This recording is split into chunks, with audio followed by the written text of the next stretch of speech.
பாருங்க, first lesson நமக்கு பண்டைய அகழ்வாராய்ச்சி அப்படின்ற ஒரு டாப்பிக்கில் கொடுத்துருக்காங்க.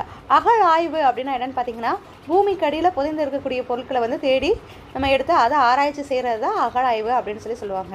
சரிங்களா? நம்ம தமிழ்நாட்டில் 1961 என்ன பண்ணியிருக்காங்கன்னா, தொல்லியல் துறை அப்படின்ற ஒரு துறையை ஆரம்பிச்சிருக்காங்க. அந்த துறை என்ன பண்ணும் அப்படின்னா, பூமிக்கு அடியில் இருக்கக்கூடிய பொருட்கள் எல்லாம் தோண்டி எடுத்து ஆராய்ச்சி பண்ணுறது தான் அந்த துறை.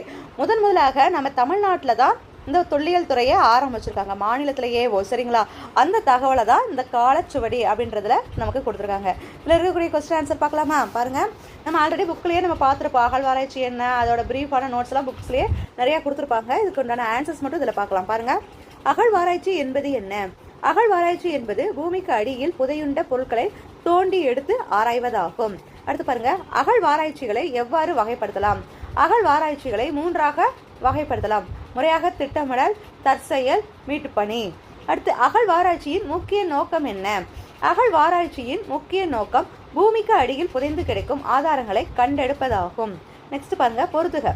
அதில் என்ன கொடுத்துருக்காங்க? அகழ்வாராய்ச்சி களங்கள் இங்கே கொடுத்துருக்காங்க. இங்கே கிடைக்கப்பட்டவை என்னென்னலாம் கிடைக்கப்பட்டிருக்கோ அதோட பொருட்கள்.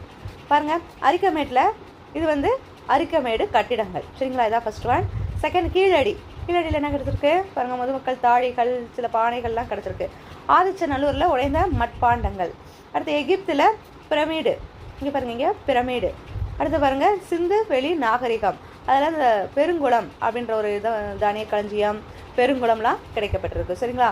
இதெல்லாம் அந்த என்னென்ன பொருட்கள் எந்த இடங்களில் கிடைச்சிருக்கு அப்படின்றத பொறுத்திருக்கோம். அடுத்து பாருங்கள், பின்வரும் வினாக்களுக்கான விடைகளை கண்டுபிடித்து வட்டமிட்டு பொருத்தமான இடங்களில்